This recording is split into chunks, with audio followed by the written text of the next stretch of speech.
राज शर्मा जी, मुझे लग रहा है कि जैसे ही ये अलायंस में ये मांग उठी कि भाई ममता दीदी, और जब लालू यादव तक चले गए, वो जो सब सोनिया परिवार के सबसे भरोसेमंद व्यक्ति थे पूरे इस अलायंस में, लालू जी, जिनसे राहुल गांधी चंपारण का मटन तक सीखे और कहते थे भाई लालू जी हमारे गुरु हैं, तो जब वो भी चले गए, नहीं कांग्रेस नहीं कर पाएगी, ममता जी को ही देना होगा अध्यक्षता।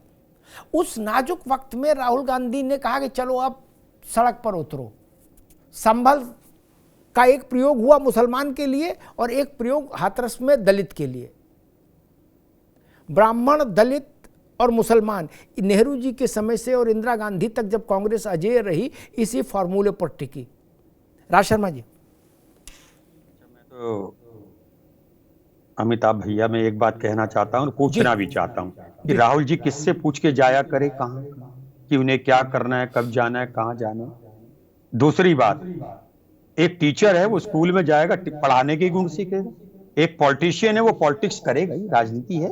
आदमी चाहता है कि मुझे हर जात का वोट मिले, इसमें क्या दिक्कत है। और तीसरी बात, इस पे आप नकारात्मक चीजें मत देखिए कि इसलिए गए इसलिए गए।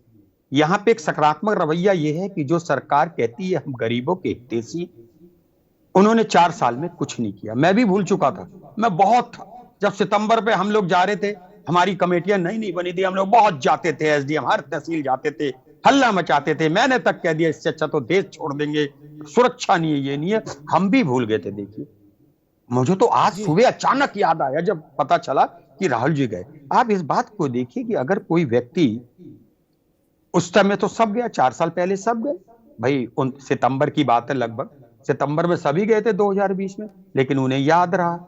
और अगर राहुल जी गए और राहुल जी के जाने से उनको नौकरी मिल जाए, उनको घर मिल जाए, तो क्या जाता है।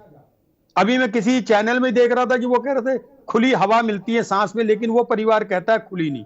और एक और बात बताऊंगा भैया, डर बहुत बुरी चीज है। शेर को छेंटा पड़ जाए, हंटर पड़ जाए, तो उसका डर खत्म होता है। तो वो लोग कैसे जीते होंगे अगर उसमें राहुल जी चले गए, तो क्या गुनाह है? मुझे बता दे गुनाह है कि ये वो, हर कोई अपने अपने वोट साधता है, इसमें क्या दिक्कत है। और हर कोई जाता है, इसमें क्या दिक्कत है। हम नहीं चाहते क्या वोट मिले, हम जा रहे हैं ना। राहुल जी पहले ये सकारात्मक रवैया ये कि हम लोग गए, वो गरीब तबका कैसे डर पे जीता होगा। हमें तो गनर नहीं दे रहे कोई, हम अगर गनर मांगे नहीं दे रहा, सुरक्षा तो हमें भी चाहिए। उस गरीब का क्या बीतता होगा जिसके मारने वाला सामने दिखता होगा। तो ये मानिए कि सरकार ने उसे नौकरी नहीं दी, सरकार ने जो वादे किए थे उससे वो झूठी निकली। सरकार का जो दरिंदा रूपी चेहरा था वो दिखा, जो वो कहती है वो नहीं करती है। अब एक मिनट रुक जाओ, आगे बात। किसी को आपत्ति नहीं, राहुल गांधी किसी से पूछ के नहीं जाए, अपना फैसला खुद करेंगे कहां जाना उनको, ठीक, इसमें कोई आपत्ति की बात ही नहीं। लेकिन राहुल गांधी अगर केवल सोनिया गांधी के लड़के के रूप में रहेंगे तो हम उनके जाने पर भी चर्चा नहीं। वो खान मार्केट में किसी होटल में जब खाना खाने जाते हैं, हम कहाँ चर्चा करते हैं, उनकी मर्जी, चाइनीज खाएं चाहे इटालियन खाएं, क्या हमें क्या लेना देना। लेकिन जब सार्वजनिक जीवन में जाएंगे तो हम चर्चा करेंगे विनम्रता के साथ, क्या तब चर्चा करनी होगी। राजनीतिक जीवन में सब चर्चा के अधीन रहेंगे, चर्चा से परे कोई नहीं जा सकता, इसीलिए चर्चा की। दूसरी बात, 3-3.5 साल हुआ उस घटना को, प्रमोद तिवारी से लेकर मोना तक, तिवारी आराधना मिश्रा तक, और अजय राय से लेकर और सलमान खुर्शीद तक, मोहसिना किदवई से लेकर और तमाम लोग सब है ना उत्तर प्रदेश में, क्यों नहीं गए? किसी ने रोका था? हाथरस जाना चाहिए था ना, नहीं गए। मैंने शुरू में कहा था कि टाइमिंग ही बहस का विषय है, कि जब पानी यहां तक आ गया तो बोले छोड़ो, जब सब हमको हटाने पर लगे तो हम सड़क पे जा रहे हैं, इधर संभल साधेंगे उधर हाथरस साधेंगे, चलो आ जाओ। ये सेंस है, बस इतनी सी बात है, इसीलिए बहस है, वरना तो कोई दिक्कत ही नहीं। जब लालू जैसे व्यक्ति कह रहे हैं कि आप कांग्रेस को नेतृत्व हटा दो, अब ममता जी आ जाए, तो छोटी घंटी नहीं ना 10 जनपद के लिए। अखिलेश यादव तो उनके कभी अपने नहीं रहे बहुत प्रिय, न शरद पवार रहे न उद्धव रहे, लेकिन लालू प्रसाद एकमात्र व्यक्ति थे जो हमेशा गांधी परिवार के प्रति लॉयल रहे। जब उन्होंने भी निगाह बदल ली मेरे भाई, तब ये समय महत्वपूर्ण है। अब वो ओपी सिंह बताएंगे कि उस बच्ची के परिवार को क्या वादा किया गया था, कितना हुआ कितना नहीं हुआ, वो सरकार जाने। लेकिन मेरी जानकारी इतनी है कि शायद सीबीआई की इंक्वायरी में जो फाइंडिंग्स आई थी वो सार्वजनिक हुई थी क्या, उनको भी हमको दिमाग में रखना चाहिए। खैर, मीसम जैदी भी जुड़ गए हैं, समाजवादी पार्टी के नेता मीसम जैदी का भी स्वागत है। मीसम जैदी, दो संभल के मामले में आपका जो कांग्रेस का कंपटीशन चल रहा है अखिलेश यादव और राहुल गांधी का, उसमें 2 गोल राहुल गांधी ने ज्यादा कर दिए। एक गाजीपुर पे 2-2.5 घंटे का शो, और दूसरा संभल के परिवारों को बुला के अपने घर में चाय कॉफी नाश्ता बातचीत पूरी सब करके एक मैसेज दे दिया, जो काम आप नहीं कर पाए। और अब वो चले गए हाथरस दलित परिवार में। मीसम जैदी, आप ना तो पीड़ितों को अखिलेश यादव से मिलवा पाए संभल के, और ना अखिलेश यादव गाजीपुर पे आके अपनी गाड़ी रोक पाए घंटा 2 घंटा के हम जाएंगे। देखिए अमिताभ जी, पहली चीज तो मैं आपको ये बता दूं कि माननीय राष्ट्रीय अध्यक्ष जी जमीन की राजनीति करते हैं, वीडियो की राजनीति नहीं करते हैं। और राहुल जी भी जो गए हैं तो वो जमीन की राजनीति से मकसद से जुड़ के गए हैं, वीडियो बनवाने के लिए नहीं गए हैं। ठीक है कि राहुल जी गए, जाकर के मिल करके आए, तो राष्ट्रीय अध्यक्ष जी जो जमीन पे लड़ाई लड़ रहे हैं वो संभल और हाथरस जैसे पीड़ितों के लिए ही लड़ रहे हैं। अच्छा। पर्टिकुलरली किसी एक के लिए, किसी एक को बुला करके किसी एक व्यक्ति की विशेष की राजनीति नहीं कर रहे हैं। वो तमाम अल्पसंख्यक दबे कुचले और छोटे वंचितों की राजनीति करते हैं। पीडीए हमारा नारा है। और अमिताभ जी आपको बताते हैं पीडीए के जननायक भी हमारे माननीय राष्ट्रीय अध्यक्ष जी है। तो ये बात कि हमें कंपटीशन किसी से करना नहीं है। हम भारतीय जनता पार्टी की तरह वीडियो की राजनीति, फोटो की राजनीति करते नहीं है। और जिसको जहां जाना है वो स्वतंत्र है, क्यों नहीं जा सकता है? अरे भारतीय जनता पार्टी भी जाए, पीड़ितों से मिले, जिन लोगों के साथ अन्याय हुआ उनको न्याय दे। सरकार में समाजवादी भी जाएगी, कांग्रेस भी जाए, और तमाम वो नेता जो ये कहते हैं कि मजलूमों के साथ हैं, दलितों के साथ हैं, पिछड़ों के साथ हैं, तो वो भी उनको भी जाना चाहिए, वो भी आगे आए, उनका भी स्वागत है। ठीक, बिल्कुल ठीक बात कही मीसम जैदी ने। लेकिन बस तीन छोटी छोटी घटनाएं याद दिला दूं, फिर सतीश जी के पास जाऊंगा, फिर ओपी सिंह जी के पास जाऊंगा। पीडीए बताया, एक बार अखिलेश जी ने पीडीए की एक व्याख्या बताई थी, वो हर कई व्याख्याएं करते हैं पीडीए की अलग अलग। एक दिन उन्होंने व्याख्या की थी, उसमें अगड़ा भी था, है ना। तो अगड़ा में बहराइच में राम गोपाल मिश्रा मारा गया था, तब तो जमीन की राजनीति करने नहीं गए ना, नहीं गए जमीन की राजनीति करने। पीडीए में तो वो भी था अगला। अरे रुक जा भाई, बीच अंताक्षरी न खेलो बाबू ना। उन्होंने कहा किसी के ना, घर का अरे उनके कहने से होगा क्या? उन्होंने कहा, ऐसा कह रहे हो जैसे गांधी जी ने बोला। ये कोई बात हुई यार? आप बहराइच नहीं गए, क्यों? वहां का आदमी, उसको न्याय नहीं चाहिए था? आप अयोध्या नहीं गए, जहां एक दलित परिवार की, निषाद परिवार की, वंचित वर्ग की 100% पीडीए के अधीन आने वाली, 99 नहीं 100% डबल पीडीए वाली परिवार की बिटिया, उसके साथ समाजवादी पार्टी के एक पदाधिकारी ने रेप कर किया। वहां नहीं गए आप लोग दुख बांटने? नहीं गए ना।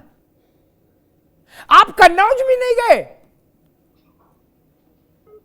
जहां एक माइनर बच्ची के साथ दुष्कर्म किया आपकी पार्टी के नेता ने, वहां भी नहीं गए, वो भी पीडीए थी।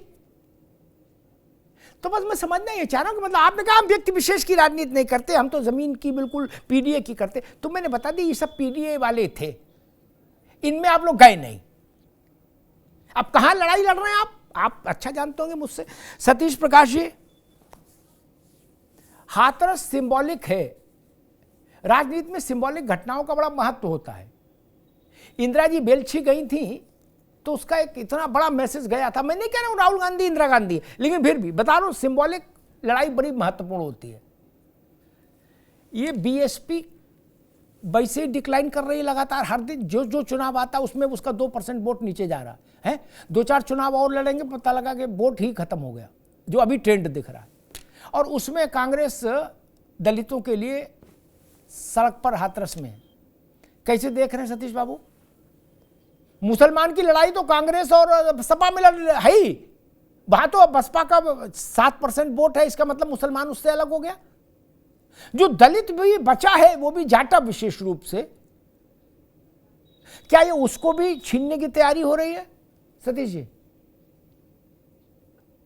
नहीं देखिए अमिताभ जी, इसको राजनीतिक नजरिए से नहीं देखना चाहिए। अच्छा, 2020 राजनीति करने वाले हैं क्या धर्म जो धर्म घटना- धर्म के नजरिए से देखेंगे? यार काम तो नहीं, सियासत में ही कर रहे हो और करे नजरिया बदल लो। नहीं, मेरा कुछ मानना थोड़ा थोड़ा सोच अलग है। जी हाथरस की जो घटना है, वो भारत में जो घटना घटी वो बहुत ही जघन्य अपराध था। निश्चित रूप से सरकार को लेकर के सवाल उनके परिवार के उस वक्त भी थे। सरकार के तमाम बहुत सारे बीजेपी के लीडर, तमाम उसमें कुछ मंत्री भी थे उस समय की। अगर उनकी बयानबाजी देखेंगे तो बहुत सारे लोगों ने कहीं ना कहीं उस समय के जो आरोपी लोग थे उनके पक्ष में बयान दिए और बाकायदा ये कहा कि वो निर्दोष है। इस तरह का सरकार का एक नजरिया रहा। सरकार के इस नजरिए के खिलाफ इस देश में कहीं ना कहीं एक आवाज खड़ी हुई। अगर राहुल गांधी जी को उनका परिवार वहां बुलाता है, देखिए बुलाता कैसे, सीबीआई जांच हुई, ये सबको मालूम है। 4 लोग अपराधी बनाए गए, 4 लोगों के खिलाफ आरोप पत्र दाखिल किया गया और बाकायदा निचली अदालत ने उसी सीबीआई की रिपोर्ट के आधार पर 3 लोगों को बाकायदा बाइज्जत बरी किया और वो लोग उसी गांव में रहते हैं जिस गांव के अंदर वो पीड़ित परिवार रहता है। एक व्यक्ति को सजा दिया। जहां तक मुझे पता है कि अभी वो कोर्ट में गया हुआ मामला है, शायद वो भी बेल के ऊपर, जमानत के ऊपर गांव के अंदर रहता है। ऐसी स्थिति में जहां लैंडलेस पीपल लोग रहते हो, जिनके पास कोई साधन ना हो, जिनकी जहाँ सारी व्यवस्था इस देश के वही सतीश भाई एक मिनट एक सेकंड के लिए रोकूंगा। मुझे ऐसा कानून बता दो, ठीक है ना, आप अपने उससे, जिसमें अदालत किसी को जमानत पर नहीं छोड़े, ऐसा कोई निर्देश जारी कर दे सरकार। रुक जाओ, अदालत किसको बरी करना किसको नहीं बरी करना ये करने से पहले डीएम से पूछे, ऐसा कोई कानून है क्या? और जो जमानत से छूट के आ गया, ये बरी होके आ गया अदालत से, वो गलत हुआ तो ऊंची अदालत जाओ, उसको गांव में रहने से कौन रोक देगा? आप रोक लोगे? अरे भाई हाई कोर्ट जाओ, हाई कोर्ट भी गलती करे, सुप्रीम कोर्ट जाओ, ये कैसे कह दोगे वो लोग वहीं रह रहे हैं? कहां रहेंगे? बसपा के कार्यालय में भेजे उनको, कहां रहेंगे वो लोग? नहीं देखिए, मेरा अमिताभ गजब बात है, बहुत सीरियसली बात बता, मैं भी सीरियस कह रहा हूं। मुझे वो संवैधानिक व्यवस्था दिखाओ जिसमें अदालत किसी को जमानत नहीं दे पाए, रोक लगा दी जाए। सुनिए, देखिए न्याय मिलना या ना मिलना ये इतना महत्वपूर्ण नहीं है, लेकिन न्याय होता हुआ भी दिखना चाहिए।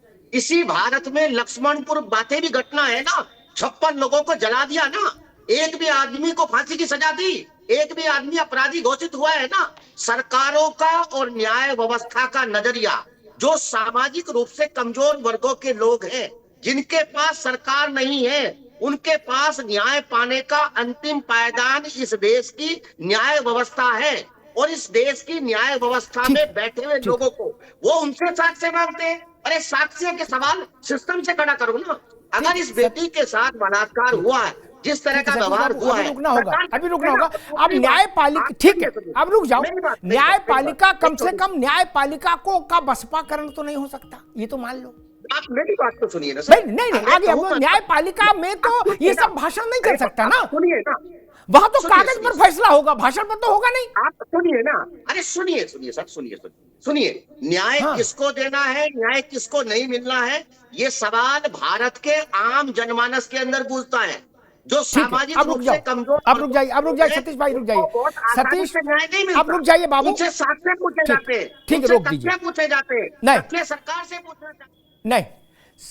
अब ये बड़ी मुश्किल बात है कि बीएसपी ये भी बता रही है कि अदालत को फैसला कैसे देना चाहिए है। बीएसपी ये भी बता रही है कैसे निर्णय करो, मुकदमा सुनो। गजब कर रहे हो यार, क्या करते हो? संविधान का तमाशा बनाना चाहते हो। और एक बात कह दे, सतीश जी ने बड़ी बड़ी बड़ी बातें कही। हालांकि बसपाई कोई गया नहीं हाथरस, मायावती को जाना चाहिए था, वो भी नहीं गई, आनंद को भी नहीं भेजा, आकाश को भी नहीं भेजा। खैर छोड़ो, सतीश जी सुन लो, एक ऐसी बात बता देंगे हमेशा के लिए, वो नजीर हो जाएगी, पर इधर उधर भटकना नहीं पड़ेगा। उन्होंने कहा गरीब, साधनहीन, वंचित। मैं बताई दे रहा हूं, ताकतवर समाज, संपन्न समाज, अधिकारपूर्ण समाज, सिख, वो 3,500 लोग जिंदा जला दिए गए, कत्ल कर दिए गए, एक को सजा नहीं हुई, उनको मारने वालों को एक को फांसी नहीं मिली। तब आपने क्या किया? आपने आंदोलन चलाया, नहीं चलाया ना। भोपाल गैस कांड, 20,000 लोग मारे गए, आपने आंदोलन चलाया? नहीं ना, क्योंकि वहां राजनीति नहीं हो सकती, वहां रोटी नहीं सिकेगी, वहां पीडीए वाले भी नहीं गए। बताओ ना भैया ना। भोपाल गैस ट्रेजेडी पे सपा को आंदोलन किया गया? नहीं, बोले यार इसमें क्या करेंगे आंदोलन। इसलिए सुविधा की राजनीति मत करिए, वहां से चीजें अटक जाएंगी और भटक जाएंगी।